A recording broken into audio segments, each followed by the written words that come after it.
Welcome to my channel Battlefield Story.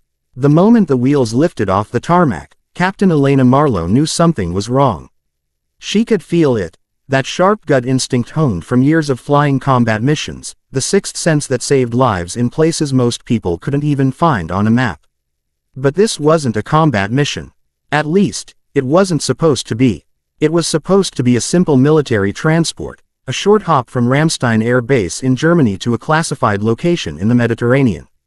Her passengers, a high-ranking U.S.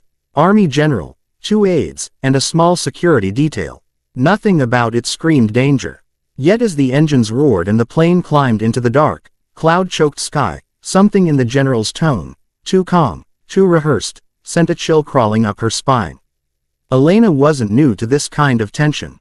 She'd flown in war zones, ferried troops out of fire, and once even landed a damaged C-17 after both engines had been hit by shrapnel. But this flight, it felt different. It wasn't enemy fire she feared. It was something worse, betrayal from within. When she'd been called in for this mission, she hadn't even been on the roster. The original pilot fell ill last minute, and she'd been the only qualified replacement on standby. That alone wasn't strange, until she caught a glimpse of the general's face when he learned she'd be taking the controls. A flicker of recognition, displeasure, and maybe worry. Now, 30 minutes into the flight, she caught him glancing at his watch for the third time in 5 minutes. His aides whispered in low tones, passing a sleek black briefcase back and forth like it was radioactive. Elena flicked a glance at her co-pilot, Lieutenant Reyes, who mouthed, "Something's off." Asterisk. She nodded slightly. "Yeah," she murmured under her breath. "Something's definitely off." The general's voice came through the headset from the cabin intercom. "Captain Marlowe, I'll need you to adjust course 5 degrees south. We're making an unscheduled stop." "Copy that," she said automatically. "Authorization code, sir." A pause. "It's on my authority. Direct order." Reyes shot her a look. "That's not protocol," he whispered. Elena's fingers tightened around the yoke. Her training screamed follow orders. Her instincts screamed don't. Asterisk. "Sir," she said carefully, "I'll need confirmation through command before adjusting course." The general's reply came colder this time.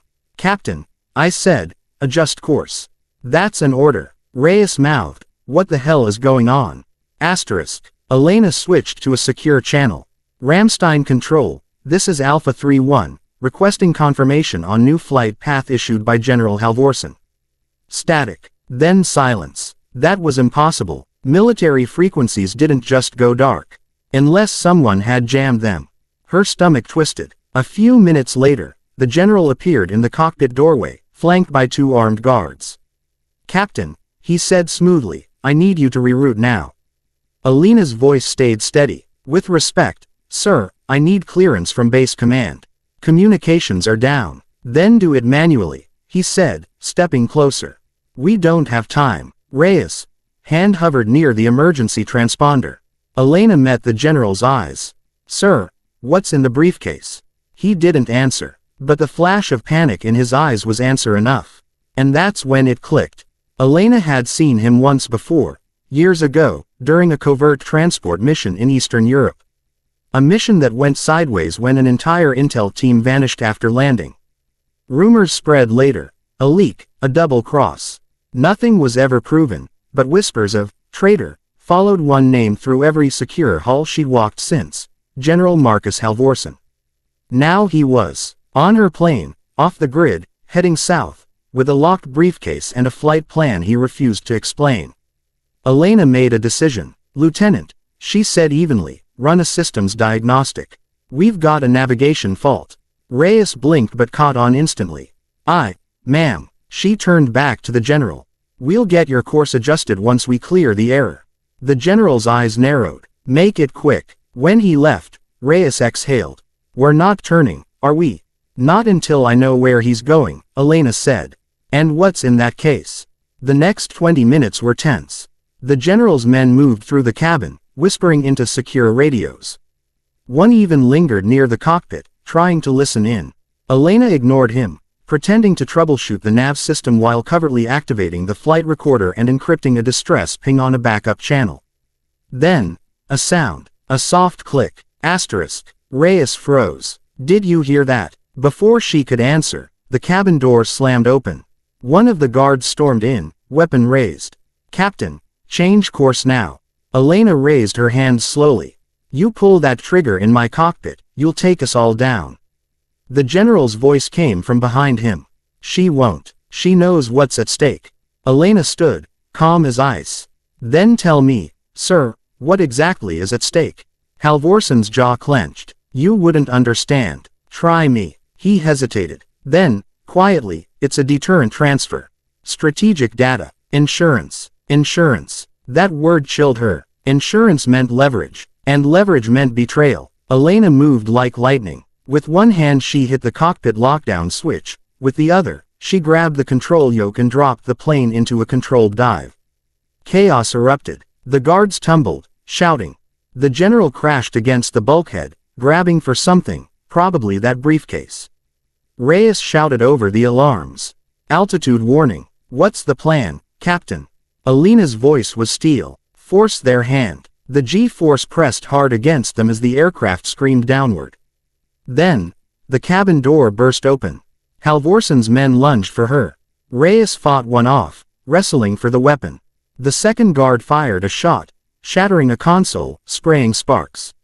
Elena slammed her palm on the emergency transponder. Mayday. Unauthorized hijack. Code Black. This is Captain Marlowe aboard Sierra November 7. The cockpit filled with static. Then a voice broke through. Alpha Control copies. Fighters inbound. Reyes grinned. You just woke up half of NATO. Halvorson's face drained of color. You don't know what you've done, he hissed. Oh, I think I do, Elena said. You were about to hand over something that could kill thousands. The briefcase hit the floor, and cracked open. Inside were encrypted drives, marked with nuclear command signatures. Reyes swore. Jesus, he was selling launch codes. Halvorson lunged for the case, but Elena stepped between them. Not today. She shoved him back and pulled the plane up hard. The G-force threw everyone off balance as the aircraft leveled out, just as two F-22s roared into formation beside them, sleek and menacing against the dawn sky. Unidentified transport, this is Eagle 1. You were ordered to maintain heading. Hands visible. Elena keyed the mic. Eagle 1, this is Captain Marlowe. Situation contained. Suspect apprehended. I repeat, betrayal prevented. The pilot's response came calm but curious. Copy that, Captain. Command requests ID verification. Transmitting now, she said, sending her code, Phantom 7. Asterisk. The comms fell silent for a beat. Then came a surprised laugh. Copy, Phantom 7. Good to have you back. Reyes stared at her. Phantom 7, you never told me. Long story, she said, managing a faint smile. Let's just say I don't quit flying ghosts. By the time they landed, the general was in restraints, the drives secured, and the runway surrounded by armed MPs. When Elena stepped down from the cockpit, an Air Force colonel approached, eyes wide. Captain Marlowe, command just called. You stopped an internal breach we've been tracking for 6 months. She nodded quietly, watching as Halvorson was led away in handcuffs, his betrayal laid bare under the harsh morning light. Thousands of lives, maybe millions, had been spared because one woman trusted her instincts, because she refused to be silent when something felt wrong. Elena looked back at the plane, her plane, and exhaled slowly. All in a day's work, she murmured. Then she walked away, the rising sun casting gold across her flight suit, her name tag glinting like a medal, Captain Elena Marlowe, Phantom 7.